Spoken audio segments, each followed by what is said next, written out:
அல்லேலூயா. 1 பேதுருவின் புஸ்தகம் 3ஆம் அதிகாரம் 19-20, அதில் 20வது வசனம். அந்த பேழையிலே சிலராகிய 8 பேர் மாத்திரம் பிரவேசித்து ஜலத்தினாலே காக்கப்பட்டார்கள் என்று வேதம் சொல்லுகிறது. இந்த சம்பவம் நீங்கள் அறிந்திருக்கிற சம்பவம். ஆதியாகமத்தின் புஸ்தகம் 7ஆம் அதிகாரம் 6, 7, 8 அதிகாரங்களிலே இதை குறித்து நாம் வாசிக்கிறோம். நோவா காலத்தில் ஒரு ஜலப்பிரளயம் வந்தது. அந்த ஜலப்பிரளயத்தில் நோவா பாதுகாக்கப்பட்டார். அதில் வேதம் தெளிவாய் சொல்லுகிறது, சிலராகிய 8 பேர் மாத்திரம் அப்படின்னு இருக்கிறது. சிலராகிய 8 பேர் மாத்திரம். நோவா காலத்தில் ஒரு ஒரு ரிசர்ச் இப்படி சொல்கிறாங்க, குறைஞ்சது 100 to 150 கோடி பேர் இருந்திருக்கணுமா பூமியில். அது மட்டுமல்ல, கிட்டத்தட்ட 100 வருஷத்துக்கு மேலே அவர் சுவிசேஷம் சொல்லியிருக்கிறார். நீதியை பிரசங்கித்தவனாகிய நோவா அப்படின்னு 2 பேர் புத்தகத்தில் நம்ம வாசிக்கிறோம். அப்படி நோவா பிரசங்கித்த போது வசனம் சொல்லுது, சிலராகிய 8 பேர் மாத்திரம்.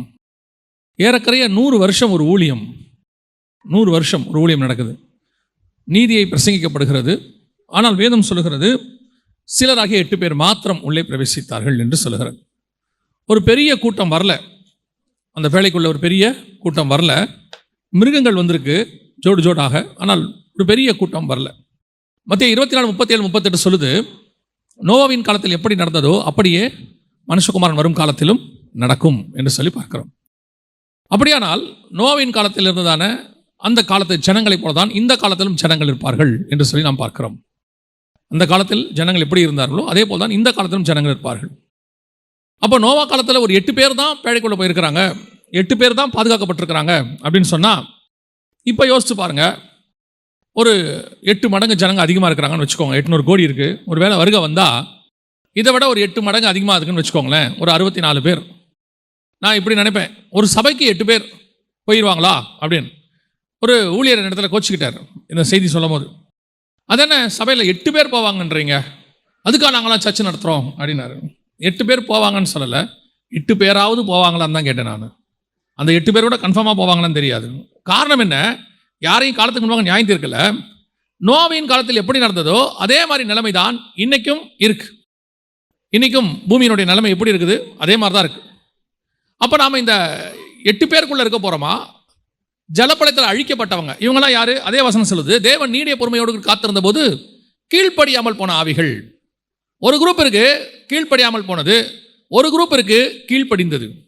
கீழ்ப்படிந்தது 8 பேர், கீழ்ப்படியாதது ரிமைனிங் மொத்தம்.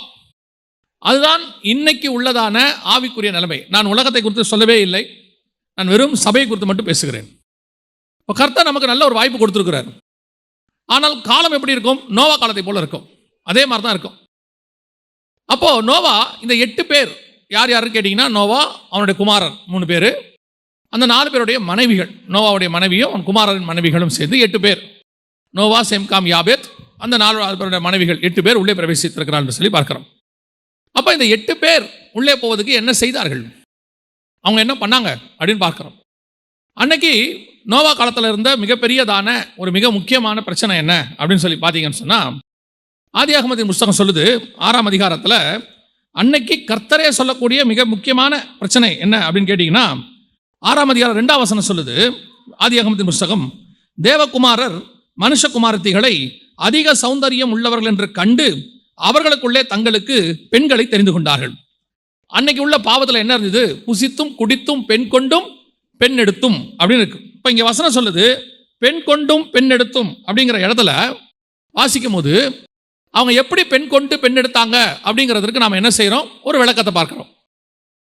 அது ஆண்டவர் பாவம் என்று சொல்றார். அப்படி பெண் கொண்டு பெண் எடுக்கிறத அப்போ கல்யாணம் பண்ணுறது பாவமா? ஒரு சாரார் சொல்றது மாதிரி கல்யாணம் பண்ணுறது பாவமானா இல்லை. இயேசு தெளிவாக சொல்றாரு, வரம் பெற்றவர்களை தவிர மிச்சம் யாரும் அப்படி இருக்க முடியாது. திருமணம் என்பது பாவம் அல்ல, திருமணம் என்பது யாவருக்குள்ளும் கனம் உள்ளதாக இருக்கிறது என்று வேதம் சொல்லுகிறது. அப்படி இருக்கும் பொழுது அப்போ பெண் கொண்டும் பெண் எடுத்தும் அப்படிங்கிறதனுடைய அர்த்தம் என்ன? அதை சொல்றாரு, புசித்தும் குடித்தும் பெண் கொண்டும் பெண் எடுத்தும் வெள்ளம் வந்து வாரிக்கொண்டு போகும் அளவு உணராது இருந்தார்கள். அவ பெண் கொடுத்து பெண் எடுக்கிறது ஒரு உணர்வில்லாத காரியமா? கல்யாணம் பண்றது ஒரு உணர்வுள்ள காரியமானா அப்படி அல்ல. இங்க வசனம் சொல்லுது, எப்படி பெண் கொண்டு பெண் எடுத்தாங்களா? தேவகுமாரர் மனுஷகுமாரத்திகளை அதிக சௌந்தரியம் உள்ளவர்கள் என்று கண்டு அவர்களுக்குள்ளே தங்களுக்கு பெண்களை தெரிந்து கொண்டார்கள் அப்படின்னு. அப்படின்னா என்ன அர்த்தம்? இன்னைக்கு தேவபுத்திரர் என்று சொல்லக்கூடியது தேவனை தொழுது கொள்கிற ஜனம், சேத்துடைய வம்சம். இந்த தேவனை தொழுது கொள்ளுகிற ஜனம் ஒரு கூட்டம் உலகத்தை பார்க்குது. இவங்கெல்லாம் யாரு? காயினுடைய வம்சத்தில் வந்தவங்க, காயினுடையதான வம்சத்தில் பிறந்தவங்க தான். ஏன்னா 2 பேர் தான் இருக்காங்க. ஆபேல் கொலை செய்யப்பட்டு விட்டார். ஆபேலுக்கு பதிலாக சேத்து, அப்போ சேத்துக்கு ஒரு குமாரர் பிறந்தார். அப்பொழுது தேவனை தொழுது கொண்டார்கள். அவங்க தேவபுத்திரர். காயினுடைய சந்ததி மனுஷகுமாரத்திகள். இந்த மனுஷகுமாரத்திகள் காயினுடைய பட்டணத்துக்குள்ள இருக்கக்கூடியதான ஜனங்கள் எப்படி இருந்தாங்களா? அதிக சௌந்தரியம் உள்ளவர்கள் என்று கண்டு. இந்த தேவபுத்திரருக்கு எப்படி இருக்குது? இவன் தேவனை தொழுது கொள்கிறவன். இந்த இன்னைக்கு நம்ம ஒரு வார்த்தையில் சொல்லணும்னா, விசுவாசிக்கும் உலகத்துக்கும், இல்லை இப்படி சொல்லலாம், சபைக்கும் உலகத்துக்கும். அப்ப இங்கிருந்து அங்க பார்க்கும்போது அது எப்படி இருக்கு? அதிக சௌந்தரியம், அழகு, அட்ராக்டிவ், அப்படிதான் இருக்கு. அன்னைக்கு உள்ள பாவத்தினால கர்த்தர் சொல்லக்கூடியது என்ன? அவங்க அதிக சௌந்தரியம் உள்ளவர் என்று கண்டு தங்களுக்குள்ளே பெண் கொண்டார்கள். அப்ப அழகானவங்களை கல்யாணம் பண்றது தப்பானா? இல்ல, அவங்க தேவபுத்திரர் இல்லைங்கிறதா. ரொம்ப அழகா ஆண்டவர் சொல்றாரு, விசுவாசி அவிசுவாசியோடு கூட பிணைக்கப்படக்கூடாது. அதே வார்த்தை உண்டு, சபை உலகத்தோடு கூட என்ன செய்யக்கூடாது? தொடர்பு கொள்ளக்கூடாது. அதனாலதான் 2:40 சொல்லுது, அப்போஸ்தலர் நடபடிகள், மாறுபாடான சந்ததியை விட்டு விலகி உங்களை ரட்சித்துக் கொள்ளுங்கள் என்று வசனம் சொல்லுது. காப்பாத்திக்கோங்க, அவங்களை விட்டு தூரம் வந்துருங்க. அவரோட அர்த்தம் என்ன? அவங்களை விட்டு உலகத்தை விட்டு போயிருங்களா? அது அர்த்தம் இல்ல. உங்களுக்கும் அவங்களுக்கும் சம்பந்தம் ஏது? இன்னைக்கு கடைசி காலத்தில் சபை உலகத்தோடு கூட சம்பந்தம். நான் வெறும் திருமண காரியங்களில் மட்டும் சொல்லல, பாட்டுல இருந்து, மியூசிக்ல இருந்து, ஆராதனையிலிருந்து, செய்தியிலிருந்து, பேசுகிற காரியங்களிலிருந்து, நடை உடை பாவனையிலிருந்து அத்தனையும் உலகத்தை அப்படியே அடாப்ட் பண்ணக்கூடிய நிலைமையில சபை இருக்கிறது. சபையினுடையதான சிந்தனை எப்படி இருக்குது அப்படின்னா, நல்லா தெரிஞ்சுக்கொள்ளுங்க. சபை வந்து கிரியேட்டர் கிட்ட இருக்கு. கிரியேட்டர்னா உருவாக்குகிறவர். இந்த உருவாக்குறவர்கிட்ட இருந்தா உலகம் காப்பி அடிக்கும். ஒரு விஷயத்தை நல்லா புரிஞ்சுக்கோங்க. கர்த்தர் ஒருவரே, கிரியேட்டர் ஒருத்தர் தான் இருக்கார். அவர் ஒருத்தர் தான் உருவாக்குறவர். புதுசா ஒன்று செய்யறாருன்னா அது ஆண்டவரால் மட்டும்தான் முடியாது, மற்ற மனுஷனால முடியாது. இப்போ 2 காரியம் சொல்லுவாங்க, இன்வென்ஷன் சொல்லுவாங்க, டிஸ்கவரி அப்படின்னு சொல்லுவாங்க. இந்த கண்டுபிடிப்புகள் அப்படிலாம் இருக்குது. இப்போ ஒரு லேப்ல போய் கெமிக்கல்லாம் கண்டுபிடிப்பாங்க. அது கண்டுபிடிக்கிறதுக்கு என்ன செய்வாங்க? 2 காரியங்களை ஒண்ணா இணைச்சு கண்டுபிடிப்பாங்க. டிஸ்கவரினா என்னன்னா, ஏற்கனவே இருக்கு, அதை போய் அவங்க பார்த்து கண்டுபிடிப்பாங்க. இது இருக்கு. ஆனால் கிரியேஷன் ஒன்று இருக்கு. இன்வென்ஷனும் இல்லை, டிஸ்கவரியும் இல்லை. என்னது? கிரியேஷன், உருவாக்குதல். இப்போ 2 மூலப்பொருட்களை இணைச்சா ஒரு புது பொருள் கிடைக்கும். இது லேப்ல நடக்கும், இன்வென்ஷன். ஆனால் ஒண்ணுமே இல்லாம இருந்து ஒன்று உருவாக்குறாருல, அதை கர்த்தர் ஒருத்தரால மட்டும்தான் முடியும். ஏன்னா கர்த்தர் ஒருத்தரே. அப்படி கர்த்தர் இருக்கும் பொழுது, அந்த ஒருத்தர் இருக்கும் போது இந்த உலகம் என்ன செய்யணும்? அதுல இருந்து பார்த்து காப்பி அடிக்கும். இதுக்கு இன்னொரு வார்த்தை வச்சா இங்கிலீஷ்ல இன்ஸ்பிரேஷன் அப்படிம்பாங்க. அதை பார்த்து நான் என்ன செஞ்சேன், அது மாதிரி செஞ்சேன், அதையே காப்பி அடிக்கல, அது மாதிரி ஒன்று செஞ்சேன் அப்படிம்பாங்க. அதுல இருந்து இன்ஸ்பயர் ஆன அப்படிம்பாங்க. இந்த உலகத்துல உள்ளது எல்லாமே ஒன்று இன்வென்ஷன், இல்ல டிஸ்கவரி, இல்ல இன்ஸ்பயர்ட் ஆகி வந்தது ஒழிய கிரியேஷன் ஒன்று கிடையாது. அந்த கிரியேஷன் கர்த்தரால மட்டும்தான் இருக்கிறது. அல்லேலூயா.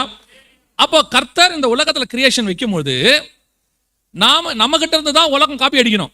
அதான் உண்மை. ஏன்னா கிரியேட்டர் நம்ம கிட்ட இருக்கிறார். இது வரைக்கும் இந்த உலகத்தில் இருக்கிற அத்தனையும் பேஸ் எங்கன்னா பைபிள் தான் பேஸ். இதுல இருந்து தான் உலகத்தினுடைய சட்டங்களா இருக்கட்டும், நியமங்களா இருக்கட்டும், மக்களுடைய காரியங்கள் எதுவா இருக்கட்டும், எல்லாமே இங்க இருந்து அடிப்பாங்க. ஆனா இந்த வசனம் என்ன சொல்லுது?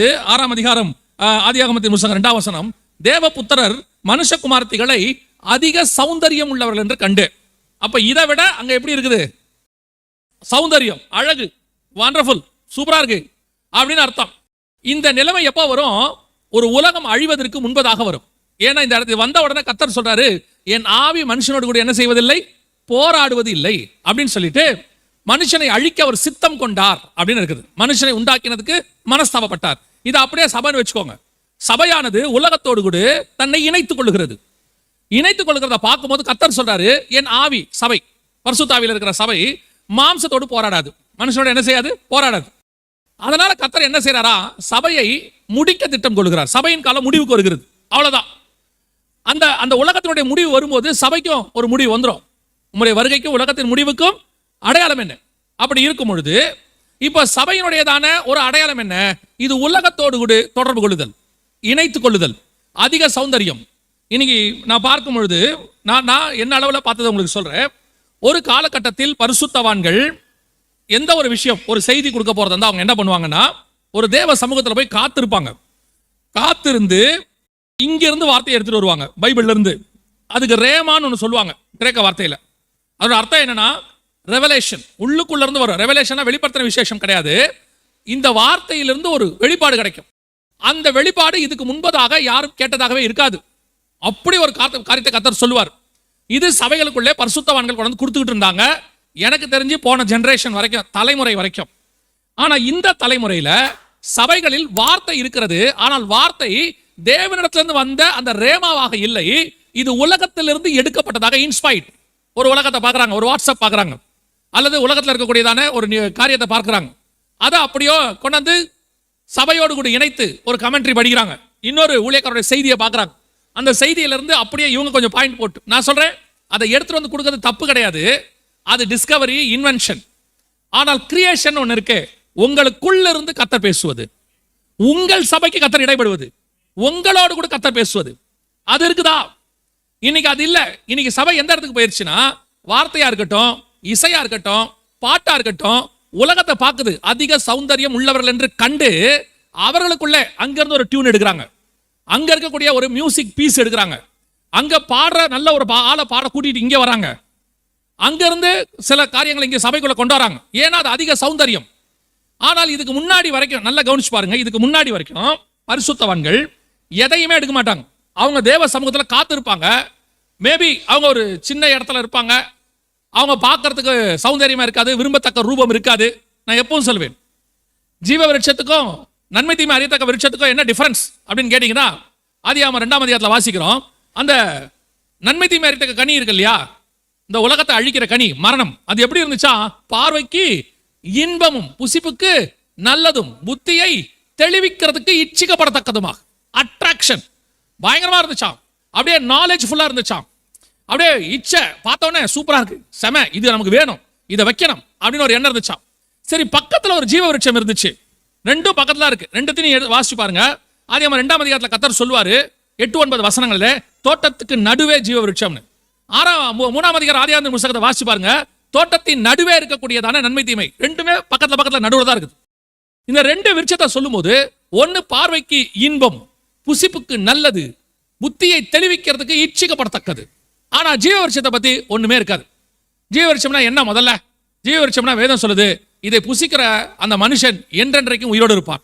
என்றென்றைக்கும் உயிரோடு இருப்பான்னா அதற்கு பேர் தான் நித்திய ஜீவன், எட்டர்னல் லைஃப். என்னைக்கும் உயிரோடு இருந்தா நித்தியம் ஜீவன், உயிரோடு இருக்கிறது நித்திய ஜீவன் அர்த்தம். அப்ப நித்திய ஜீவன் வரணும், என்ன பண்ணோம்? இயேசு கிறிஸ்து சிலுவைக்கு போகணும். சிலுவையில் அவர் மரணம் அடைஞ்சா நமக்கு நித்திய ஜீவன் உண்டு. இயேசு சிலுவைக்கு போகாத வரைக்கும் நித்திய ஜீவன் கிடையாது. அப்ப இயேசு சிலுவைக்கு போறார். சிலுவையில இயேசு நித்திய ஜீவனை உண்டாக்கும் போது எப்படி இருக்கிறாரு அப்படின்னு பாத்தீங்கன்னா, வசனம் சொல்லுது ஏசாயால, அவருக்கு விரும்பத்தக்க ரூபம் இல்லாது இருந்தது. அவர் மரத்துல இருக்கிறார். எப்படி இந்த நன்மை தீமை அறியத்தக்க இந்த ஜீவ விருட்சம் மரத்துல அந்த பழம் கனி தொங்குதோ, அதே மாதிரி இயேசு மரத்துல தொங்குறார்.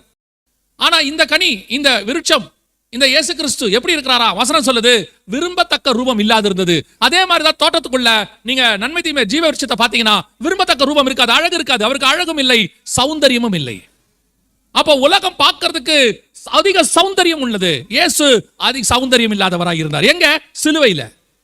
சிலுவை பற்றின உபதேசம் உலகத்துக்கு பைத்தியம், நமக்கு தேவைப்பாடாக இருக்கிறது. அப்போ நீங்கள் இந்த நோவா காலத்தில் ஜனங்களை போல இருந்து நீங்கள் கீழ்ப்பெறாமல் போன ஆவிகளா மாறுறீங்களா, இல்ல சிலராக 8 பேர் மாத்திரமா இருக்க போறீங்களா?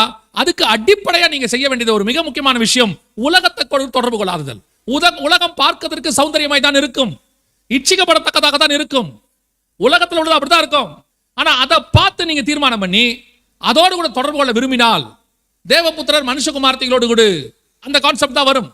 அதைத்தான் சபை இன்னைக்கு செஞ்சுக்கிட்டு இருக்குது. சபை அதோடு கூட தன்னை இணைத்துக் கொள்ளுகிறது. அதனால என்ன ஆகுதான், மனுஷனோடு கூட தேவனுடைய ஆவி மனுஷனோட ஆவியோட மனுஷ மாம்சத்தோட போராடுதான். அதனால வசனம் சொல்லுது, பலவான்கள் பிறந்தார்கள். 4ஆம் வசனம் சொல்லுது, அந்நாட்களிலே ராட்சியதர் பூமியிலே இருந்தார்கள், பின்பு தேவகுமாரர் மனுஷகுமாரத்திகளோடு கூட கூடுகிறதினால் இவர்கள் அவர்களுக்கு பிள்ளைகளை பெற்ற போது இவர்களும் பூர்வத்தில் பேர் பெற்ற மனுஷராகிய பலவான்களா இருந்தாருங்க. இன்னைக்கு பாருங்க, சபை அந்த உலகத்தில் இருக்கிற காரியத்தை கொண்டு வந்து அப்படியே நம்ம யூஸ் பண்ணும்போது பயங்கரமா எஸ்டாப்ளிஷ். அப்படியே இன்னைக்கு பாருங்க, நீங்க போய் பாருங்க, எந்த காரியமா இருக்கட்டும், they are not giving importance to the quality, giving only importance to the quantity. நீங்க போய் பாருங்க, அவுட்புட் நல்லா வரணுங்கிறான். எந்த ஒரு விஷயமா இருக்கட்டும், அவுட்புட் நல்லா இருக்கணும். ஒரு யூடியூப்லயே, ஏன்னா இன்னைக்கு இருக்கிறத சொல்றேன், யூடியூப்ல மெசேஜோ பாட்டோ எதை போட்டாலும் கிராண்டா அப்படியே அவுட்புட் நல்லா இருக்கு, செமையா இருக்கு, சூப்பரா இருக்கு. ஆனால் வசனம் சொல்லுது, ஆவியோடும் உண்மையோடும் தொழுது கொள்ள வேண்டும். அங்கே அழகா இருக்கிறது ரெண்டாவதா இருக்கணும், ஆவியோட இருக்கிறதா முதலாவது இருக்கணும். இங்க அழகுக்கு இருக்கிற இம்பார்ட்டன்ஸ் ஆவிக்கு இல்ல, இங்க கிராண்ட்னஸ்க்கு இருக்கிற இம்பார்ட்டன்ஸ் தேவ ஆவியானவர் அசைவாடுறதுக்கு இல்ல. அங்க இப்ப நீங்க ஒருத்தர் மியூசிக் வாசிக்க வைக்கிறீங்க, ஒரு பாட்டு போட போறீங்க, மியூசிக் வாசிக்க வைக்க போறீங்க. இப்போ அந்த இசை வாசிக்கிறவர்ல இருந்து அந்த ரெக்கார்டிங் பண்றவர் வரைக்கும் நீங்க எப்படி எப்படி தேடுறாங்க அப்படின்னு பாத்தீங்கன்னா, நல்ல டேலண்ட் உள்ள ஆளா கேட்கறாங்க. நல்லா வாசிக்கிறவர், நல்லா அந்த அந்த கலை தெரிஞ்சவர், இன்ஜினியர், நல்லா அப்படி தேடுறாங்க. இப்போ பண்ணது எல்லாமே ஹைலி டேலண்டட். பாடுறது உலகத்துல நல்லா பாடுற ஒருத்தர் கூட பாட வைக்கிறாங்க. வாசிக்கிறது ஆவியும் இல்லை எதுவும் இல்லை, அவங்க டேலண்டட், அது ஒண்ணுதான் உணர்ந்து வாசி வைக்கிறாங்க. இப்போ பாட்டு கேட்கறதுக்கு கிராண்டா இருக்கு, குவாலிட்டியா இருக்கு, அவுட்புட் நல்லா இருக்கு, எல்லாம் சூப்பரா இருக்கு. ஆனால் அந்த பாட்டோ அந்த செய்தியோ அந்த படமோ அவங்க என்ன எடுக்கிறாங்களோ அது ஆவியோடு இல்லை. அது எந்த விதமான ஒரு உணர்வையும் உங்களுக்கு தூண்டல. அங்க ஆவியானவர் எதுவும் பேசல. அந்த இடத்துல ஒரு மாற்றம் வரல. இப்போ நீங்க அந்த இடத்துல வரும்பொழுது தேவபுத்திரரும் மனுஷகுமார்த்திகளும் சேரும்போது பிறக்கிறது எப்படி இருக்குது? பலவான்கள், செமையா இருக்கு, பயங்கர ஸ்ட்ராங்கான விஷயம் வெளிப்படுது, அப்படியே அழகா ஒரு நல்ல அவுட்புட். ஆனால் அதே இடத்துல மரியாளோடு கூட பரிசுத்த ஆவியானவர் இணையும் போது பிறக்கிறது பரிசுத்தம் உள்ளதா இருக்கு. நான் சொல்றது உங்களுக்கு புரியும் நினைக்கிறேன். மாம்சத்தோடு ஆவி பிறக்கும் போது பலவான்கள் நல்லா இருக்கு. ஆனா பரிசுத்தத்தோடு பரிசுத்தம் பிறக்கும் போது இன்னொரு பரிசுத்தம் பிறக்கிறது. இப்போ உங்க பாட்டு இசையிலிருந்து உங்க செய்தியிலிருந்து நீங்கள் ஆவியானவரோடு கூட இணைந்து ஆவியானவரால் நடத்தப்படுகிற மனுஷர்கள் இணைந்து செய்யும் போது ஒரு அவுட்புட் வரும். அது எப்படிப்பட்ட அவுட்புட்டா இருக்கும்? பரிசுத்த ஆவியினால் நடத்தப்படுகிற அவுட்புட்டாக இருக்கும். இப்போ உங்களை பொறுத்த வரைக்கும் இந்த காலகட்டம் நோவாவை போல உள்ள காலகட்டமா இருக்கிறதுனால அவங்க என்ன பண்றாங்க? மனுஷகுமாரத்திகள் அவர் நல்லா வாசிக்கிறாருங்க, பரிசுத்தாவியை பெற்றவரா? இல்ல இல்ல இல்ல, அப்படி பரிசுத்தாவியை பெற்றவர்னு சொல்ல முடியாது. சரி, அவர் நல்லா வாசிக்கிறாருங்க, அவர் கிறிஸ்தவரா, ஒரு ஆவிக்குரிய சபையில இருக்கிறாரா? இல்ல இல்ல, அவர் சினிமாக்கும் வாசிக்கிறாரு. அப்புறம் ஏன் அவரை கூட்டிட்டு வரீங்க? சபையா வாசிக்கிறாருங்க, அவரு கிறிஸ்தவ பேர் இருக்கு, ஆவியில இருக்காரா? எல்லா கிறிஸ்தவ பேர் உடையவர்களும் கிறிஸ்தவர்கள் அல்ல, பரிசுத்தாவியை உடையவர் தான் கிறிஸ்தவர். இப்போ நம்ம வாசிக்கிறது முக்கியமா, அந்த வாசிக்கிறதுல இருந்து வெளிப்படக்கூடியதான பிரசன்ஸ், தேவ பிரசன்னம் முக்கியமா? தேவ பிரசன்னம்னு ஒண்ணு இல்லவே இல்லைன்னா நீங்க கிறிஸ்தவனையே தேர்ந்தெடுக்க வேண்டாம், உலகத்துல இருக்கிற நல்ல ஆளை கூட்டு வந்துருங்க, அவரை கூட்டு வந்து வாசிங்க. ஏன்னா அந்த இடத்துல உங்களுக்கு என்ன தேவையில்லை? அபிஷேகம் தேவையில்லை. அபிஷேகம் தான் முக்கியம்னா நல்லா வாசிக்கிறவனை விட ஆவியில நிறைந்திருக்கிறவன் தான் முக்கியம். ஒருவேளை நம்ம பையன் கொஞ்சம் குறைவா வாசிக்கிறவனா இருப்பான், ஆனா அவன் பரிசுத்தாவில நிரம்பி வாசிப்பான். அதை எடுத்து யூஸ் பண்ண ஆவியானவர் வல்லமை உள்ளவராக இருக்கிறார். தேவ ஆவியானவர் எந்த குழாங்களையும் எடுத்து யூஸ் பண்ணுவார். எதை எடுத்து எந்த கோலியாத்தையும் வீழ்த்துவதற்கு. நீங்க என்ன நினைக்கிறீங்க தெரியுமா? நாங்க இப்படி ஒரு வீடியோ போட்டோம், நிறைய பேர் பார்த்தாங்க, பலவான்கள், தேவபுத்திரர் மனுஷகுமாரத்தோட இணையும் போது பலவான்கள் பிறப்பாங்க. ஆமா, நல்லா பார்ப்பாங்க, பணம் வரும், அதெல்லாம் ஓகே. எத்தனை பேர் மனம் திருமணம் பிறந்தது பரிசுத்தம் உள்ளதா? அதுதான் இங்க முக்கியம். இப்போ பவுல் சிறைச்சாலையிலிருந்து ஒரு நிருபம் எழுதுறாரு, எபேசுக்கு எழுதுறாரு, சிறைச்சாலை நிருபம். அவர் எழுதும் போது எழுதி ஒரு ஆட்டை கொடுத்து விடுறாரு, இதை கொண்டு போய் எபேசுல வாசி, அப்புறம் இதை கொண்டு போய் லவோதிக்கேயால வாசி. எவ்வளவு பேருக்கு தெரிய போகுது? எவ்வளவு பேருக்கு? இப்போ இன்னைக்கு உள்ள பாஷையில சொல்றேன், கண்டென்ட்டை ரெடி பண்ணி அப்லோட் பண்றாரு. இன்னைக்கு உள்ளவங்களுக்கு பாஷைக்கு சொல்றேன், கண்டென்ட்டை ரெடி பண்ணி அப்லோட் பண்றாரு. அது எத்தனை பேருக்கு போது? கொண்டு போய் ஒரு சர்ச்சுக்கு போகுது, எபேசு தேசத்துல இருக்கிற பட்டணத்துல இருக்கக்கூடிய அங்க உள்ள ஒரு சர்ச்சில் கொண்டு போய் கொடுத்துட்டு சொல்றாரு, இதை அப்படியே லவோதிக்கேயாவுக்கும் ஃபார்வர்ட் பண்ணுங்கிறாரு. அவ்வளவுதான். இன்னைக்கு யோசிச்சு பாருங்க, அவர் எழுதின அந்த நிருபமானது அந்த எபேசு சபைக்கு மட்டுமல்ல, லவோதிக்கேயாவுக்கு மட்டுமல்ல, எனக்கு உலகத்தில் இருக்கிற 800 கோடி மக்களுக்கும் இன்னைக்கு அது ஆசீர்வாதமா இருக்கிறது. இவ்வளவு தூரம் எப்படி ஃபார்வர்ட் ஆச்சு? எத்தனை லாங்குவேஜ்ல பாருங்க டிரான்ஸ்லேட் பண்ணிருக்காங்க, டப்பிங் பண்ணிருக்காங்க. இன்னைக்கு பாஷையில சொன்னா டப்பிங். எத்தனை லாங்குவேஜ்ல அதை டிரான்ஸ்லேட் பண்ணி அவர் சிறைச்சாலையில் எழுதும்போது யோசிச்சிருப்பாரா? நம்ம ப்ராடக்ட் இந்த அளவுக்கு ரீச் ஆகணும். இயேசு கிறிஸ்து பிரசங்கம் பண்றாரு கலிலேயாவில், 4ஆம் அதிகாரம் மத்தேயு சொல்லுது, அவர் போய் மனம் திரும்புங்கள் பரலோக ராஜ்யம் சமீபமா இருக்கு என்று பிரசங்கம் பண்ணினார். அடுத்த வசனம் வாசிங்க பாப்போம். 4ஆம் அதிகாரம் மத்தேயு சுவிசேஷம் கடைசி 2 வசனம் வாசிங்க. அவருடைய கீர்த்தி சீரியா எங்கும் பிரசித்தமாயிற்று. அப்பொழுது பலவித வியாதிகளையும் வேதனைகளையும் அடைந்திருந்த சகல பிணியாளிகளையும் பிசாசு பிடித்தவர்களையும் சந்திர ரோகிகளையும் திமிர்வாதக்காரரையும் அவரிடத்தில் கொண்டு வந்தார்கள். அவர்களை சொஸ்தமாக்கினார். கீர்த்தி சீரியா எங்கும். சீரியானா பக்கத்து தேசம், இஸ்ரேல் கிடையாது, அது வேற நாடு. இஸ்ரேலுக்கு பக்கத்தில் இருக்கிற இன்னொரு நாடு. அவருடைய கீர்த்தி சீரியா எங்கும் பிரசித்தமாயிற்று. எப்படி போச்சு? எப்படி போச்சு?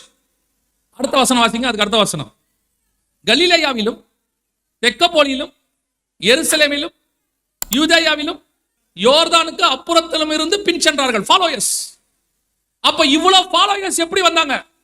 உங்களுடையது ஆவியினால் வெளிப்படுமானால் ஆவியானவர் எங்கெங்கே போகிறாரோ அங்கே உங்களை கொண்டு போக அவர் வல்லமை உள்ளவராக இருக்கிறார். இன்னைக்கு தேவபுத்திரர் இவங்க நல்ல ஆவியில உள்ளவங்க தான், மாற்றுக்கிறதுலாம் கிடையாது. சபை ஆவில தான் இருக்குது. ஆனா சபைக்கு என்ன ஆசை? இன்னைக்கு உள்ள யங்ஸ்டர்ஸ் எல்லாம் வருவாங்க, அவங்களுடைய தானே கர்த்தர் கொடுத்த அந்த தாளந்து, அவங்களுக்கு கர்த்தர் கொடுத்த அந்த கிஃப்டை என்ன செய்ய விரும்புவாங்கன்னா, அது ஒரு ஆசை எல்லாருக்கும் இருக்கும், மாற்றுக்கிறதே கிடையாது. அதை கொண்டு போய் ரெக்கார்ட் பண்ணி அல்லது பேசி ஜனங்களுக்கு கொண்டு போய் கொடுக்கணும்னு ஆசைப்படுவாங்க. பண்ணிட்டு அடுத்து நம்ம பையன் பண்ண போற அடுத்த விஷயம் என்னன்னா வியூஸ். இப்போ உள்ளதை உங்களுக்கு சொல்றேன், எவ்வளவு பேர் பார்த்துருக்காங்க. ஒரு சிலர் அதுல இருந்து வர வருமானத்தை விரும்புறாங்க, ஒரு சிலர் விரும்புறது ஆனா இதை விரும்புவாங்க. எவ்வளவு பேர் பார்க்கறாங்க, எத்தனை மில்லியன், எத்தனை ஆயிரம், எத்தனை லட்சம் அப்படின்னு பார்க்கறாங்க. இது மாம்சத்துல அந்த ஆசை இருக்கிறது சாதாரணம், மாற்றுக்கிறதே இல்லை.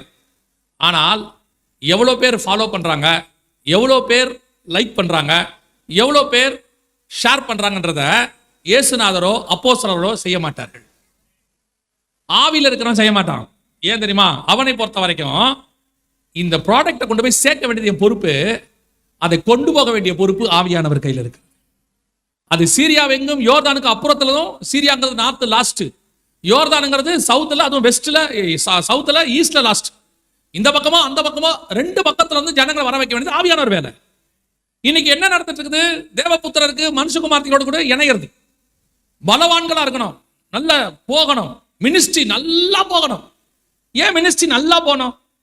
மினிஸ்ட்ரியா நல்லா போகணும், மினிஸ்ட்ரி பரிசுத்தமா போனா போதும். அதை நல்லா போகிற வேலையை கர்த்தர் செய்வார். ஆபிரகாம உன் பேரை பெருமைப்படுத்துவேன்னு சொன்னது கர்த்தர். நான் சொல்றது புரியுதா? உன் பேரை பெருமைப்படுத்துவேன்னு சொன்னது கர்த்தர். இப்ப சொல்லுங்க, ஆபிரகாம் பேரு ஆபிரகாமுக்கு அப்புறம் பைபிள்ல யாருக்கு இருக்கு? ஈசாக்கு அவன் பசங்க 2 பேருக்கு ஆபிரகாம் பேர் வச்சாரா? இல்ல. யாக்கோபு தனக்கு 12 பசங்க, எவனுக்காவது தாத்தா பேர் வச்சாரா? பொதுவா நம்ம அப்படி வைப்போம்ல, அப்பா பேரு தாத்தா பேர் ஒன்று வைப்போம்ல, வச்சாங்களா? வைக்கல. அந்த 12 பசங்க இருக்காங்கல்ல, அவங்க யாராவது அவங்க பசங்களுக்கு ஆபிரகாம்னு பேர் வச்சாங்களா? எங்கேயுமே இல்லை. எனக்கு தெரிஞ்சு இல்லை, ஒருவேளை இருக்கலாம் யாருக்காவது, எனக்கு தெரிஞ்சு இல்லை. அப்ப பேரை பெருமைப்படுத்தவனா என்ன அர்த்தம்? பேரை பெருமைப்படுத்த என்ன அர்த்தம்?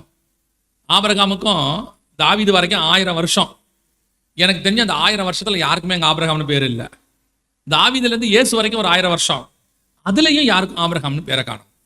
ஆனா கர்த்தர் ஆபிரகாம் பார்த்து சொல்றாரு, உன் பேரை பெருமைப்படுத்துவேன். அப்படின்னா என்ன பெருமைப்படுத்துறது? உன் பேரை பெருமைப்படுத்தினா என்ன அப்படின்றத கொஞ்சம் தியானிச்சு பாருங்க. இன்னைக்கு ஆபிரகாம் நம்ம நிறைய பேர் வைக்கிறோம், இன்னைக்கு வைக்கிறோம், ஆபிரகாம் பேரை நிறைய பேர் வைக்கிறோம். ஆனா உண்மையிலேயே பேரை பெருமைப்படுத்த என்ன தெரியுமா? வெளிப்படுத்தின விசேஷம் சொல்லுது, உன் பேரை பிதாவுக்கு முன்பாக நான் அறிக்கையிடுவேன். பேரை பெருமைப்படுத்தின என்னன்னா, இங்க உங்க பேரை உயர்த்துறது அல்ல, பரலோகத்துல 1000 பரிசுத்தவான்களுக்கு முன்பாக, 1000 தூதர்களுக்கு முன்பாக, பரிசுத்தமாகிய தேவனுக்கு முன்பாக உன் பேர் பெருமைப்படுத்தப்படும். இதுதான் கர்த்தர் கொடுக்கிற வானத்துக்குரிய ஆசீர்வாதம். இன்னைக்கு பிசாசு தேவபுத்திரர் மனுஷகுமாரத்தோட இணைச்சு உன் பேரை இங்க பிரபலப்படுத்தணும், உங்க மினிஸ்ட்ரி இங்க வளரணும். யோசிச்சு பாருங்க, எத்தனை மினிஸ்ட்ரி ஒரு 50 வருஷத்துக்கு முன்னாடி உள்ளது இப்ப இருக்கு.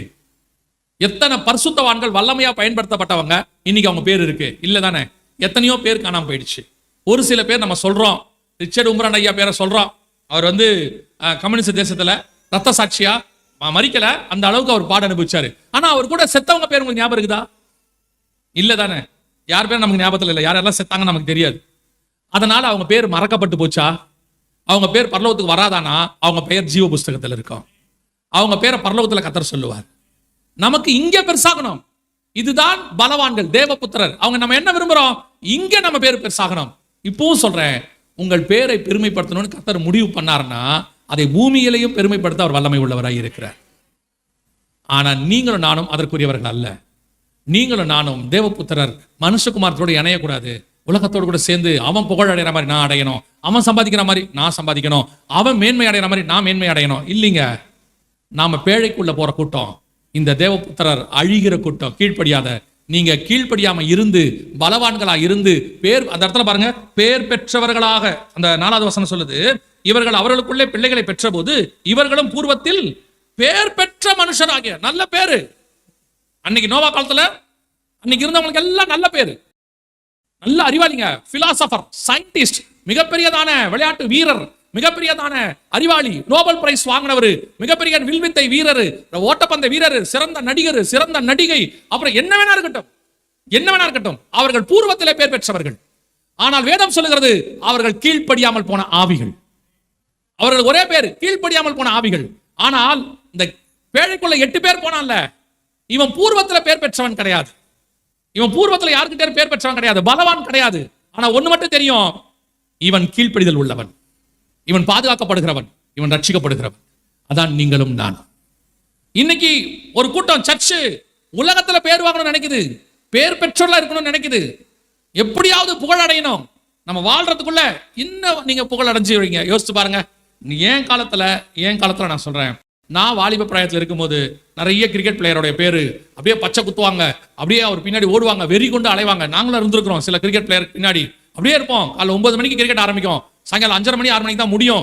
காலையில இருந்து சாயங்காலம் வரைக்கும் உட்காந்துருப்போம், ஒரு வேலை பார்க்க மாட்டோம். அதை ஆரம்பிச்சு முடிச்சு ரிசல்ட் வர வரைக்கும் அப்படியே உட்காந்துருப்போம். அந்த கிரிக்கெட் பிளேயர் பேர்ல டீம், அவர் பேர்ல டிஷர்ட், அவர் பேரை வந்துட்டு கார்டு வாங்கி வச்சிருப்போம். இன்னைக்கு என்னாச்சு?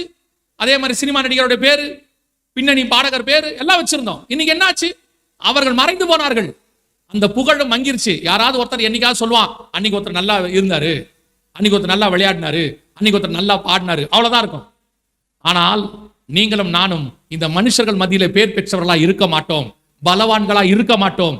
ஆனால் பரலோகத்திலே பிதாவுக்கு முன்பாக ஜீவ புஸ்தகத்திலே பேர் எழுதினவர்களாக பலவான்களாக அங்கே இருப்போம். அல்லேலூயா. அப்ப இன்னைக்கு பேழைக்குள்ள போற கூட்டம் இதுக்கு ஆசைப்படாது. பேழைக்குள்ள போற கூட்டத்துக்கு இதை பத்தி கவலை இல்லை. இங்கே உயர்த்தப்பட்டாலும் சரி, உயர்த்தப்படாவிட்டாலும் சரி, இங்கே என் பெயர் வெளியே தெரிஞ்சாலும் சரி, தெரியாவிட்டாலும் சரி, இங்கே யாராவது என்ன பலவான்னு சொன்னாலும் சரி, சொல்லாமல் போனாலும் சரி, ஒண்ணு மட்டும் நிச்சயம், நான் பேழைக்குள் பிரவேசிக்கிறவன். ஒரு நாள் வரும் கர்த்தர் என் பெயரை சொல்வார். இன்னைக்கு இந்த பலவான்களோடு மாறத்துக்காக இந்த உலகத்து குமாரத்திகளோடு கூட தேவபுத்திரர் கலக்குறாங்க. சபையை பார்க்கிறோம், இங்க பேர் அடையணும். அந்த தேவபுத்திரர் மனுஷகுமாரர்கள் கலக்கிற மாதிரி இவங்களுக்கு இந்த உலகத்தின் புத்திரர் மேல அதுல பேர் பெற்று புகழ் அடையணும், பலவான்களாக ஆசை. இவர்களுக்கு வேதம் சொல்லுகிறது இவைகள் கீழ்ப்படியாமல் போன ஆவிகள். ஒரு நாள் இவர்கள் ஜலப்பிரளயத்தில் அழிக்கப்படுவார்கள். ஆனால் இதை எதை பத்தியுமே கவலைப்படாம ஒரே ஒருத்தன் மட்டும் குடும்பத்தோட வேற வேலை செஞ்சுக்கிட்டு இருக்கிறான். அவன் அதை பத்தி பேசிக்கிட்டு இருக்கான். நீதியை பிரசங்கித்தவன் ஆகிய நோவா, அவனை பார்த்து வசனம் சொல்லுது, சிலராகிய 8 பேர் மாத்திரம் காக்கப்பட்டார்கள். அல்லேலூயா. இதுதான் கர்த்தர் உங்களுக்கு எனக்கு வச்சிருக்கிற முதல் விஷயம். தயவு செய்து நான் அடுத்த காரியத்துக்கு போறதுக்கு முன்னாடி சொல்லுகிறேன், தயவு செய்து எக்காரணம் கொண்டும் நீங்கள் இந்த உலகத்து மனுஷரை போல பேர் பெறணும், புகழ் அடையணும், இங்க நல்லா சம்பாதிக்கணும், பலவானா இருக்கணும், இதை யோசிக்காதீங்க. இங்க உங்களையும் என்னையும் அவர் வர்ற வரைக்கும் பத்திரமாய் பாதுகாக்க தேவன் போதுமானவராக இருக்கிறார். நீங்கள் இங்கே உயர்வடைவதை பார்க்கிலும் அழிந்து போகிற உலகம், அழிந்து போகிற மனுஷன், இவர்கள் மத்தியிலே நீங்கள் பேர் பெற்றவர்களா இருந்தீங்கன்னா ஒரு காலகட்டத்தில் இல்லாமல் போவீர்கள். பாருங்க, 4000 வருஷத்துக்கு முன்னாடி எகிப்திய சாம்ராஜ்யத்தில் எத்தனை ராஜா இருந்தான், இன்னைக்கு இல்ல. அவன் பேர் முதல் கொண்டு மறக்கப்பட்டு போச்சு, யாருக்கும் வைக்கல. அலெக்சாண்டர் எவ்வளவு பெரிய ராஜா, 70% உலகம் அவன் கையில் இருந்துச்சாமா, இன்னைக்கு அவன் சந்ததிக்கு ஒண்ணுமே இல்லை. ஆனால் உங்களுக்கு எனக்கு ஒரு நிச்சயம் இருக்கு, நான் நித்தியமாய் பரலோகத்தில் இருப்பேன். அல்லேலூயா. இந்த நிச்சயத்துக்கு தான் நீங்க ஓடணும். இந்த அழிந்து போகிற உலகம், அழிந்து போகிற மனுஷன், அழிந்து போகிற புகழ், இவர்களுக்கு நடுவில் நீங்களும் ஒருத்தரா இருக்கணும்னு நினைக்காதீங்க. அழியாத தேசத்தில் அழிவில்லாத தேவனோடு கூட அழியாத கிரீடத்தை வைத்துக் கொண்டு அழிவில்லாமல் நாம் வாழப்போகிறோம். அதற்கு வரணும்னு ஆசைப்படுங்க. அல்லேலூயா. இதுதான் அந்த சிலராகிய 8 பேர்கிட்ட இருந்தாலும் மிக முக்கியமான ஃபர்ஸ்ட் விஷயம். அதனாலதான் இவங்க பேழைக்குள்ள போனாங்க. இவங்க கிட்ட அவங்க போய் சேரல. 2வது வாசிங்க, ஆதியாகமத்தின் புஸ்தகம் 6ஆம் அதிகாரம் கடைசி வசன வாசி. நோவா அப்படியே செய்தான், தேவன் தனக்கு கட்டளையிட்டபடி எல்லாம் அவன் செய்து முடித்தான். நோவாவுக்கு ஒரு பெரிய வேலையை கர்த்தர் கொடுக்கிறார். Global vision. உலகத்தில் உள்ள, பூமியில் உள்ள எல்லா ஜீவ ஜந்துக்களையும் பாதுகாக்கணும்பா. அதுல ஜோட உங்கள்கிட்ட வரப்போகுது. நான் அதை செய்ய போறேன். அந்த மிகப்பெரியதான ஒரு ப்ராஜெக்ட் அப்படி இப்படி சொல்லலாம், தரிசனம் அல்லது மிகப்பெரிய அழைப்பு அல்லது மிகப்பெரிய ஊழியம் நோவாவுக்கு கொடுக்கப்படுது. இதை நோவாவுக்கு ஆண்டவர் கூப்பிட்டு சொல்றார். யோசிச்சு பாருங்க, 300 முழ நீளம், 30 முழ உயரம், 50 முழ அகலம். உலகத்தில் இருக்கிற எல்லா ஜீவராசியும் உள்ள வரும். அதுங்களுக்கு சாப்பாடு போடணும். எவ்வளவு நாள்னு தெரியாது, ஏன்னா ஜலப்பிரளயம் எப்போ தொடங்கும் எப்போ முடியும்னு கர்த்தருக்கு மட்டும்தான் தெரியும், நோவாவுக்கு தெரியாது. சாப்பாடு உள்ள வச்சுக்கோப்பா. வச்சுக்கிட்டேன். எவ்வளவு வைக்கிறது? உள்ள வை. உலகத்தில் இருக்கிற எல்லாம் வரும், எல்லாத்துக்கும் சாப்பாடு ரெடி பண்ணு. இது ஆண்டவரே எப்படி ப்ராசஸ்? உலகத்தில் இருக்கிற எல்லாம் உள்ள வரும். முதல்ல அவ்வளோ பெருசு கட்டணும் பேழை. முதல்ல கட்டணும். அளவு, அகலம், உயரம், அவர் சொன்னதான டைமென்ஷன் எல்லாத்தையும் வச்சு கட்டணும். ரெண்டாவது எல்லாம் உள்ள வரும், அதுக்கு தேவையான சாப்பாடு ரெடி பண்ணு. சரி, அப்புறம் எல்லாம் வரும் உள்ள சேர்த்துக்கோ உங்ககிட்ட. இதுல என்ன இருக்குது? இப்ப நீங்க கொஞ்சம் ஆழமா சிந்திச்சு பாருங்க. இப்ப நீங்க பாக்குறீங்களா, நிறைய ஜீவ ராசிகள்லாம் பாக்குறீங்கல்ல, உங்களுக்கு பிடிச்சதை விட பிடிக்காதது நிறைய இருக்கும். ஆமாவா இல்லையா? பிடிச்சதை விட பிடிக்காதது நிறைய இருக்கும். கரெக்ட் தானே? உங்களுக்கு வீட்டில் வளர்க்குறதுக்கு மாடு பிடிக்கும், ஆடு பிடிக்கும், பூனை, நாய் வளர்ப்பீங்க. கொஞ்சம் பேர் இவ்வளோதான் பெரும்பான்மை வளர்ப்போம். ஒரு சில பேர் இதை விட 1-2 எக்ஸ்ட்ராவா ஏதாவது ஒரு உயிரினத்தை நம்ம வளர்ப்போம். உங்களுக்கு முள்ளுமன்றி வளர்க்க பிடிக்குமா? முள்ளமன்றி பிடிக்காதுல்ல? சரி, அந்த மாதிரி நண்டு, ஊரும் பிராணி இந்த மாதிரி பிடிக்காது.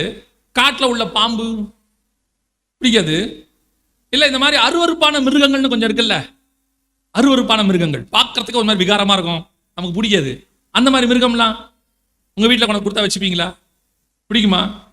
பறவையில கூட கிளி வளர்ப்பீங்க, புறா வளர்ப்பீங்க, ஆண்டை வளர்ப்பீங்களா? கோட்டா இந்த மாதிரி வளர்ப்பீங்களா? வளர்க்க மாட்டேன். இதுல உங்களுக்கு எனக்கு ஒரு விஷயம் இருக்கு. என்னன்னா, நான் நீங்க சொல்றது செய்யறேன், ஆனா சேர்த்துக்கிறது யாரா இருக்கும்னா, நான் விரும்பினதான் உள்ள சேர்த்துக்க முடியும். கர்த்தர் சொல்றாரு, எல்லாத்தையும் சேர்த்துக்கோ, எது எதெல்லாம் ஜோடு ஜோடா வருதோ அத்தனையும் உள்ள சேர்த்துக்கொள்ளணும். அப்படின்னா என்ன அர்த்தம்? இங்க நோவாவுக்கு சுய விருப்பம், வெறுப்பு அப்படின்னு ஒன்று கிடையவே கிடையாது. என்னுடைய தரிசனத்துல என்னை கர்த்தர் சொல்லிட்டாரு, நான் எல்லாத்தையும் சேர்த்துக்கொள்ளணும், அவ்வளவுதான். நீ கர்த்தருடைய தரிசனத்தில் இருக்கிற மனுஷனா இருந்தா, மனுஷியா இருந்தீங்கன்னா, உங்கள் சுயம் செத்தாதான் கர்த்தருடைய திட்டத்தை நிறைவேற்றி முடிக்க முடியும்னு அர்த்தம். இன்னைக்கு கடைசி காலத்துல சபையானது இந்த ஜோடு ஜோடா எல்லாத்தையும் சேர்த்துக்கிற இடத்துல இல்ல. சபைக்கு நிறைய பாகுபாடு இருக்குது, சபைக்குள்ள நிறைய பிரிவினை இருக்கு, அது எல்லாத்துலயும் இருக்கு. ஆண்டவர் சொல்றாரு, பேழைக்குள்ள முள்ளம்பன்றில இருந்து பன்றியில இருந்து அத்தனையும் இருக்கும், எல்லாம் உள்ள இருக்கும், நான் தான் உள்ள கொண்டு வரேன். பேழைக்குள் வரும். இங்கே உனக்கு எந்த பாகுபாடும் கிடையாது. நிற பாகுபாடு கிடையாது, மொழி பாகுபாடு கிடையாது, ஜாதி பாகுபாடு கிடையாது, இன பாகுபாடு கிடையாது. நம்ம அத்தனை பேரும் ஒரே ரத்தத்தால் கழுவப்பட்டு, ஒரே மாம்சத்தை புசித்து, ஒரே பானத்தை பண்ணி, ஒரு தேவனுக்கு பிள்ளைகளாகி ஒரு பேழைக்குள் வாசம் பண்ணுகிறோம். இந்த எண்ணம் வருகிற வரைக்கும் நீ பேழைக்குள்ள போக முடியாது. அந்த சிலராகி 8 பேரை நீங்க இருக்க மாட்டீங்க. ஆண்டவர் சொல்ற, நோவா பார்த்து எல்லாத்தையும் உள்ள சேர்த்துக்கடா.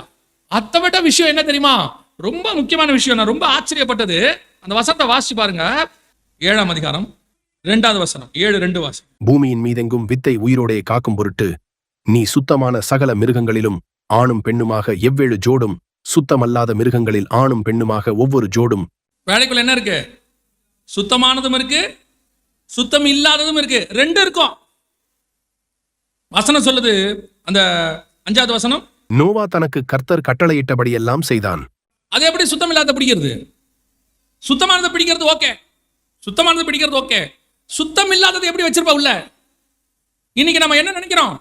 சர்ச்சுக்குள்ள விசுவாசி உட்கார்ந்து இருக்கு. விசுவாசி என்ன நினைக்குது?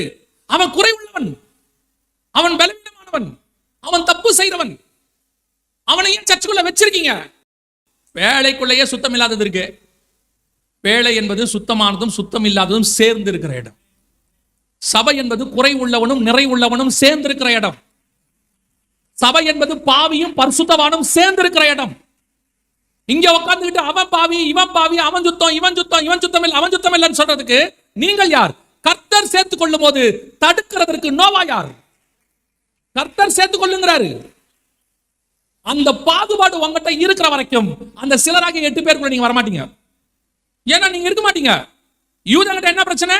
புறஜாதியாரோட நான் இருக்க மாட்டேன், அவனை நான் சேர்த்துக்க மாட்டேன், நான் தனித்து இருப்பேன். ராகாப் தான் இஸ்ரவேலுடையதான மீட்புக்கு மிக முக்கியமான ஆளு. ஆனா அந்த அம்மாவை கொண்டு வந்து எங்க வச்சானு தெரியுமா?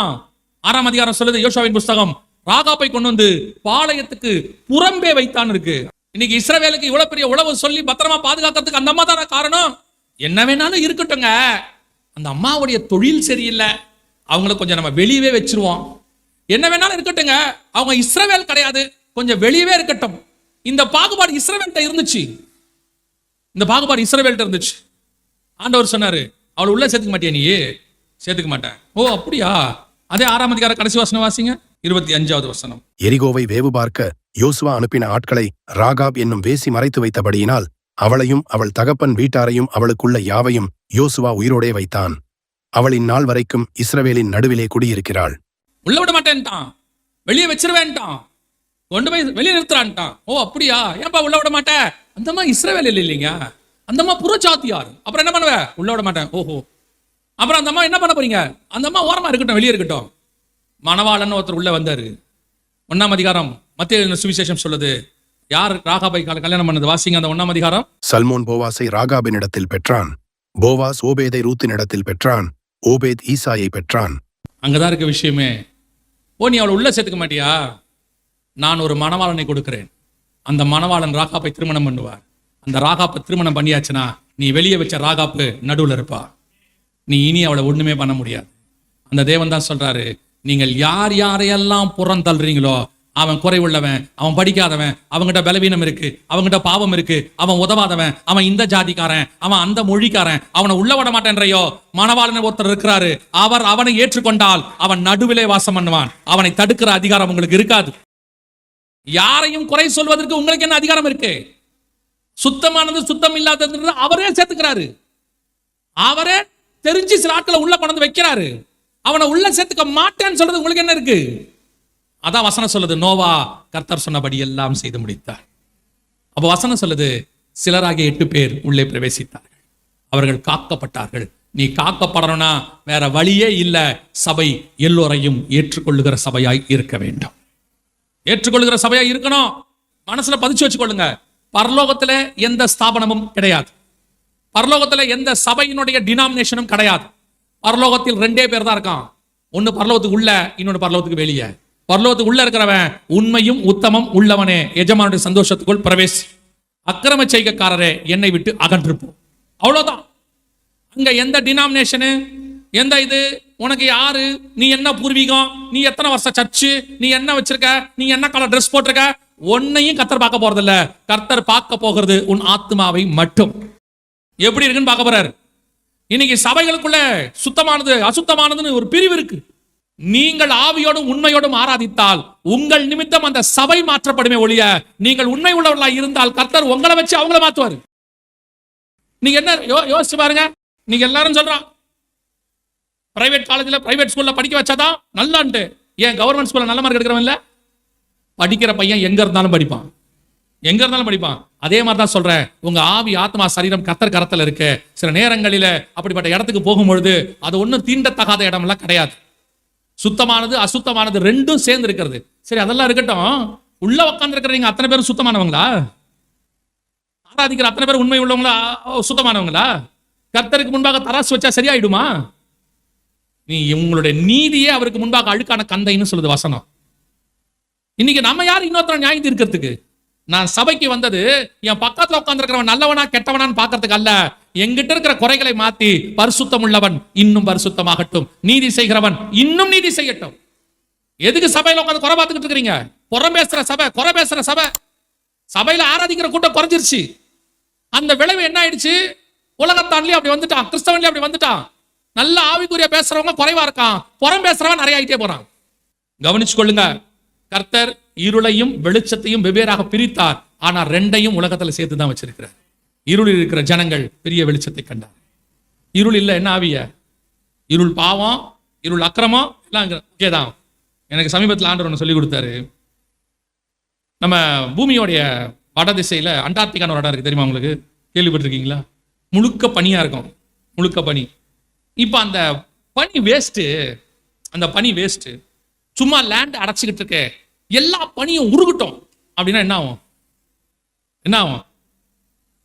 அத்தனை பேரும் செத்து போவோம். இந்த பூமி பேலன்ஸா இருக்கிறதுக்கு அந்த பனி ஒரு காரணமாக இருக்கு. பனி இருக்கிறதுனால இல்ல, பனி உருகுனா சயின்டிஸ்ட் பயப்படுவாங்க. ஐயோ பனி உருகுதுங்க, வாட்டர் லெவல் இன்க்ரீஸ் ஆகும், சில நகரங்கள் கடலுக்குள்ள என்ன செஞ்சிடும், போயிடும், காலநிலை மாறும். கர்த்தரே அதை அப்படி பண்ணி வச்சிருக்கிறாரு. ஏன்னா பைபிள் சொல்லுது, நோவா காலத்துக்கு பிறகு கிளைமேட்டை கர்த்தர் தான் உண்டாக்கினாருன்னு சொல்லி அவரே பண்ணியிருக்கிறாரு. இதே மாதிரி தான் சில நேரங்களில் சில மனிதர்களை கொண்டு கர்த்தர் சபைக்குள்ளே வச்சிருக்கிறாரு. அவர்களை கொண்டு கர்த்தர் இன்னும் ஒரு காரியத்தை செய்ய வேண்டி இருக்கிறது. நீங்க யாரு அவன் வேணாங்கிறதுக்கு? அவனை வேணாங்கிறதுக்கு நீங்க யாரு? கர்த்தர் கொண்டாந்துருக்கார் சபைக்குள்ள. அவங்ககிட்ட குறைகள் இருக்கு, இல்லைன்னு யார் சொன்னா? குறை இல்லாம யார் இருக்கா இங்க? குறை இல்லாம யார் இருக்கா? ஒருத்தர்லாம் என்கிட்ட சொன்னாரு, நான் அவரு கூட போக மாட்டேன். போகாத. என்னப்ப ஏசுநாதரே யூதாஸ் கூட 3 வருஷம் வாழ்ந்துட்டாரு, இவர் வாழ மாட்டாராமா. ஒரு குரூப் இருக்கு. எம்மா ஒரு சீஷரோட ஏசுநாதர் நடந்து போறாரு. எம்மா ஒரு சீஷர் யாரு? எருசலேம்ல தங்கிடுறான்னு சொன்னா அவன் கர்த்தருடைய வார்த்தையை மீறி எம்மா ஊருக்கு போறான். கர்த்தர் போய் திருப்பி கொண்டாரு. அவன் கூடவே அவர் ஒரு நாள் முழுக்க டிராவல் பண்ணியிருக்கிறாரு. அப்படிப்பட்ட பாதை மாறி போன சீஷனோடு கூட கர்த்தர் ஒரு நாள் டிராவல் பண்றாரு. இன்னைக்கு உள்ளவங்க சொல்றாங்க, நான் அவரு கூட போக மாட்டேன், நான் அவரு கூட உட்கார மாட்டேன், நான் அவர்கிட்ட கம்யூனி எடுக்க மாட்டேன். ஏன்? நீங்க சரி அவர்கிட்ட எடுக்கல, நீங்க எடுக்கிறீங்களே, எடுக்கிற ஒரு பரிசுத்தவானா? பூரண பரிசுத்தவானா?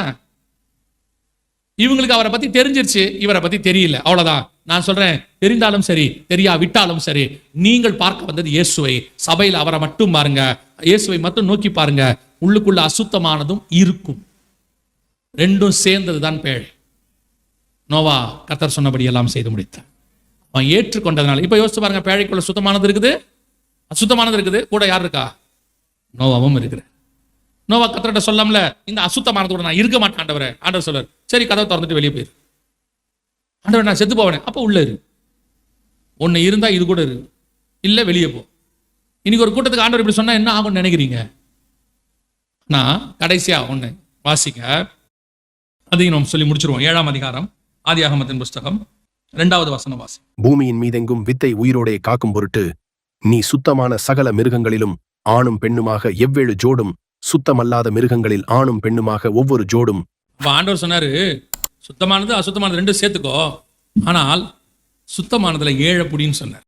சுத்தமானதுல 7 புடி எல்லாம் இருக்கும்பா, ஆனா உள்ளுக்குள்ள வந்ததெல்லாம் ஜோடு ஜோடா. இப்ப நல்லா கவனிங்க, இந்த வசனம் வாசிங்க. 6:19 வாசி. சகலவித மாம்சமான ஜீவன்களிலும் ஆணும் பெண்ணுமாக வகை ஒன்றுக்கு ஒவ்வொரு ஜோடு உன்னுடன் உயிரோடே காக்கப்படுவதற்கு பேழைக்குள்ளே சேர்த்துக்கொள். 20வது வசனமா வாசி. ஜாதி ஜாதியான பறவைகளிலும் ஜாதி ஜாதியான மிருகங்களிலும் பூமியில் உள்ள சகல ஜாதி ஜாதியான ஊரும் பிராணிகளிலும் வகை ஒன்றுக்கு ஒவ்வொரு ஜோடு உயிரோடே காக்கப்படுவதற்கு உன்னிடத்திலே வரக்கடவது. அப்ப இந்த ஒரு ஜோடுங்கிறது என்னது? ஆணும் பெண்ணுமாக ஒரு ஜோடு உள்ள வந்துச்சு, அது என்ன தெரியுமா? அது அசுத்தமானது. ஏன்னா அந்த 7ஆம் அதிகாரத்துல சொல்றாரு, 2வது வசனத்துல, சுத்தமில்லாத மிருகங்களில் ஆணும் பெண்ணுமாக ஒவ்வொரு ஜோடு. அப்போ ஒவ்வொரு ஜோடுங்கிறது குறிப்பா எதை தான் குறிக்குது? ஆனா சுத்தமானது இப்ப வேணும்னா 7 ஜோடு பிடிக்கணும். எல்லாம் வந்துடுச்சு. இப்ப இதுக்கு அடுத்த கேட்டகரி. இதுக்கு அடுத்த கேட்டகரி என்னது? அசுத்தமானது இருக்கும், ஆனால் அசுத்தமானதோடு கூட சேர்த்து 7 ஜோடு சுத்தமானதையும் நீ பிடிக்கணும். அசுத்தமானது தான் இருக்கு உள்ள, ஒவ்வொரு ஜோடு தான் வந்திருக்கு. உள்ள என்ன வந்திருக்குது? ஒவ்வொரு ஜோடு அசுத்தமானது தான் இருக்கு. ஆனா அசுத்தமானது மட்டும் இல்ல, அது உள்ள உட்காந்து 7 சுத்தமானதை நீ கொண்டாடணும் உள்ள. அப்போ சபை என்பது அசுத்தமானவர்கள் வந்தாங்க, வெறும் அசுத்தமானவர்கள் மட்டும் இருக்கிற இடம் அல்ல. அவர்களை சுத்தமாய் பூரணமாய், 7னா பூரணம், சுத்தமாய் மாற்றுவதற்கு கர்த்தர் உங்களை அழைச்சிருக்கிறார். சபை எப்படிப்பட்ட இடம்? சரி அசுத்தமானது இருக்கு, வாழ்ந்துட்டு போவோம், அது கூட இருப்போம். இல்ல, சுத்தமானது 7 உள்ள இருக்கணும். எதுக்கு தெரியுமா? வெளியே வந்த உடனே, நான் முடிக்கிறேன், வெளியே வந்த உடனே 8ஆம் அதிகாரம் 19-20 வாசி. பூமியின் மேல் நடமாடுகிற சகல மிருகங்களும் ஊறுகிற சகல பிராணிகளும் சகல பறவைகளும் ஜாதி ஜாதியாய் பேழையிலிருந்து புறப்பட்டு வந்தன. அப்பொழுது நோவா கர்த்தருக்கு ஒரு பலிபீடம் கட்டி சுத்தமான சகல மிருகங்களிலும் சுத்தமான சகல பறவைகளிலும் சிலவற்றை தெரிந்து கொண்டு அவைகளை பலிபீடத்தின் மேல் தகன பலிகளாக பலியிட்டான்.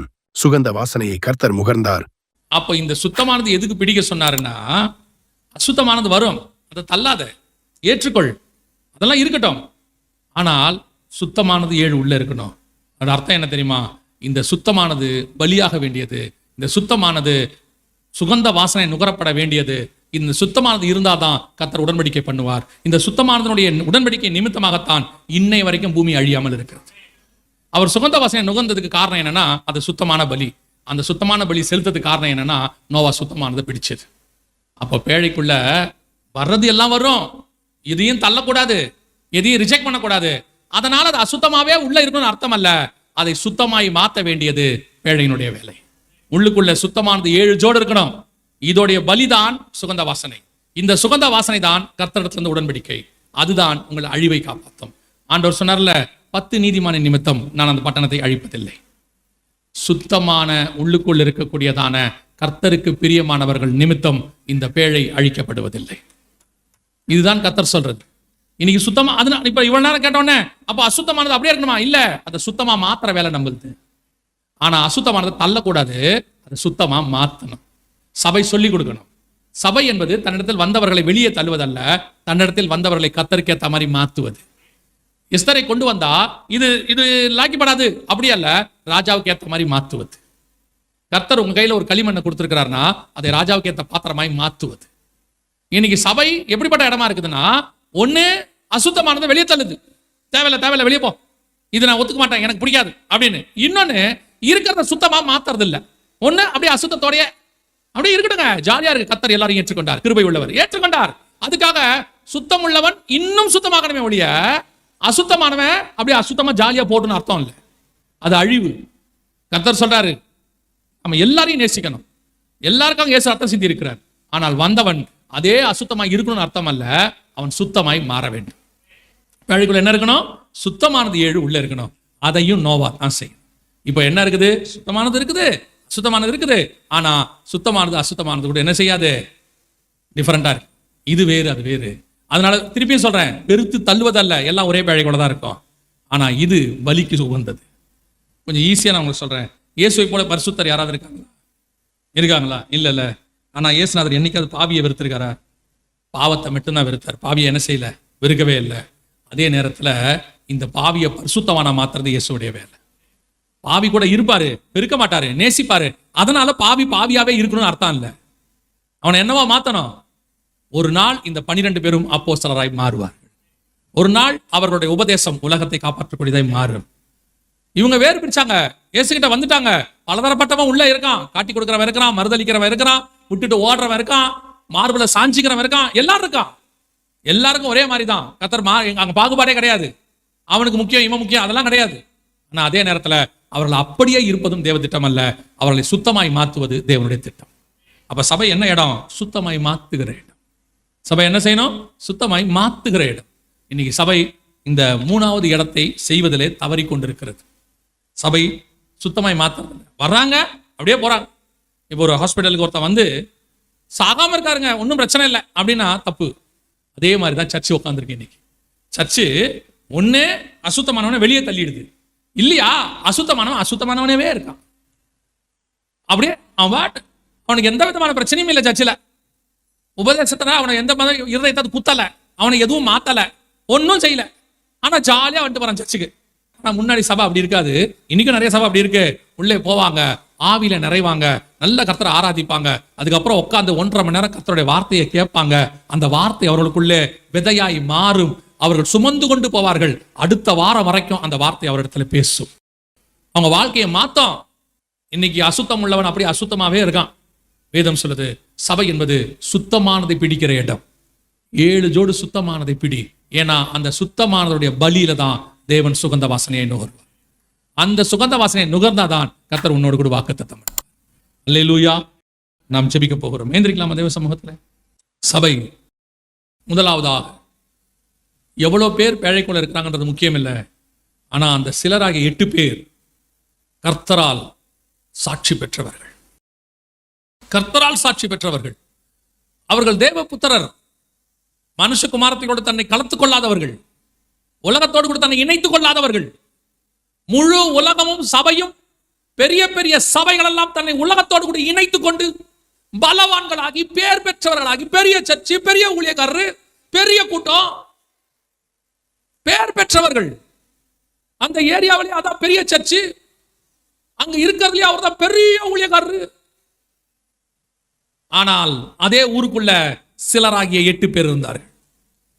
அவன் அதே உள்ள மூலையில சத்தியத்தை பேசிக்கிட்டு ஒரு சபை இருக்கு. அவன் எதோடையும் கலக்க மாட்டான், யார் கூடயும் கலக்க மாட்டான். மாறுபாடான சந்ததியை விட்டு விலகி தப்புன்னு தெரிஞ்ச அந்த இடத்துல அந்த சர்ச்சை இருக்காது, அந்த ஊழியக்காரன் இருக்க மாட்டான். ஒருவேளை அவனை இவர்கள் என்ன வேணாலும் சொல்லலாம். நோவா சொன்ன மாதிரி நோவாவை பார்த்து சொல்லியிருப்பாங்க, பைத்தியக்காரன் சும்மா தேவையில்லாத பிரசங்கம் பண்ணிட்டு இருக்கிறான், அவன் என்னமா நீதியை பேசுறான், நம்ம பண்ணாங்களா நீதியை பேசலையா? ஆண்டவர் சொல்றாரு, நீ நீதியும் பேசுற, அநீதியும் அங்கிட்ட இருக்கு. நீ தேவபுத்திரனாவும் இருக்கிற, மனுஷகுமாரத்தையும் இருக்கு. உன்னோட என் ஆவி போராடாதுன்றார் ஆண்டவர். இன்னைக்கு நிறைய சபைகளோடு கூட ஆவியோடு போராடிட்டு இருக்கு. ஆண்டவர் கூட பேசிக்கொண்டு இருக்கிறார். அசுத்தமானதை உன்னை விட்டு விலக்கு, தீட்டுள்ளதை உன்னை விட்டு விலக்கு. உன் பாளையத்திலே உன் தேவனாகிய கர்த்தர் உலாவுகிறார். அவர் சுத்தமுள்ளவர், அவர் எரிச்சலின் தேவன். 7 பொன் குத்து விளக்குகளின் மத்தியில் உலாவுகிறவர் சொல்லுகிறதாவது, உன்னிடத்தில் ஒரு குறை உண்டு, நீ அந்த குறையை நீக்கு. இல்லாத பட்சத்தில் நான் உன் விளக்கு தண்டை எடுத்து போடுவேன். இல்லாத பட்சத்தில் என் வாயிலிருந்து இருபுறம் கருக்குள்ள பட்டயம் வரும். இல்லாத பட்சத்தில் உன்னை நான் வாந்தி பண்ணி போடுவேன். ஆண்டவர் சொல்ற வார்த்தை இதெல்லாம் புதிய ஏற்பாட்டில் சபைக்கு சொல்றது. உடனே சொல்லுவாங்க புதிய ஏற்பாட்டில் கிருபை, கர்த்தர் அப்படிலாம் செய்ய மாட்டார். அதே ஆண்டவர் தான் சொல்றாரு, வெளிப்படுத்துற விசேஷத்துல சொல்றாரு, ஆதியிலே கொண்டிருந்த அன்பை விட்டாய் என்று உன் பேரில் எனக்கு ஒரு குறை உண்டு, மனம் திரும்பு. இல்லாத பட்சத்தில் உன் விளக்கு தண்டை எடுத்து போடுவேன், உன்னை கட்டில் கிடையாக்குவேன். இதெல்லாம் புதிய ஏற்பாட்டில் ஆண்டவர் சொல்றது, சபையை பார்த்து சொல்றது. உன் பிள்ளைகளை கொல்லுவேன். நீ நினைக்கிற பழைய ஏற்பாடுன்னு, புதிய ஏற்பாட்டில் அவர் நேற்றும் இன்றும் என்றும் மாறாதவராய் இருக்கிறார். பழைய ஏற்பாட்டில் அன்பு மறைஞ்சிருந்துச்சு, பிரமாணம் வெளியே தெரிஞ்சிச்சு. புதிய ஏற்பாட்டில் அன்பு வெளியே தெரியுது, பிரமாணம் மறைஞ்சிருக்குது. அதனால அவர் மாறிட்டார்னு அர்த்தம் இல்லை. அவர் அன்னைக்கும் அன்புள்ளவர் தான், இன்னைக்கும் அன்புள்ளவர் தான். ஆண்டவர் சொல்றாரு, உனக்குள்ள இருக்கிற மாம்சத்தை விலக்கு. அதனால உனக்கு ஆதாயம் இருக்கு, உனக்கு பேர் கிடைக்கலாம், உனக்கு பணம் கிடைக்கலாம். உலகத்தை ஃபாலோ பண்றதை நீ பண்ணாத. உனக்கு நான் என்ன சொல்லணும் அதை மட்டும் செய். ஒருவேளை நீ நினைக்கக்கூடியதான பேர், நீ நினைக்கக்கூடிய எக்ஸ்பான்ஷன், நீ நினைக்கக்கூடிய வருமானம் வராம இருக்கும், ஆனால் உன் பெயர் ஜீவ புஸ்தகத்தில் இருக்கும். இங்கே உனக்கு போதுமானதை தருவேன், அங்கே போதும் போதும் என்கிற அளவுக்கு தருவேன். உனக்கு இங்க போதும் போதுங்கிற அளவுக்கு வேணும்னு விரும்புற, ஆனா அங்க அது கிடைக்காது, அது அங்க கிடைக்காது.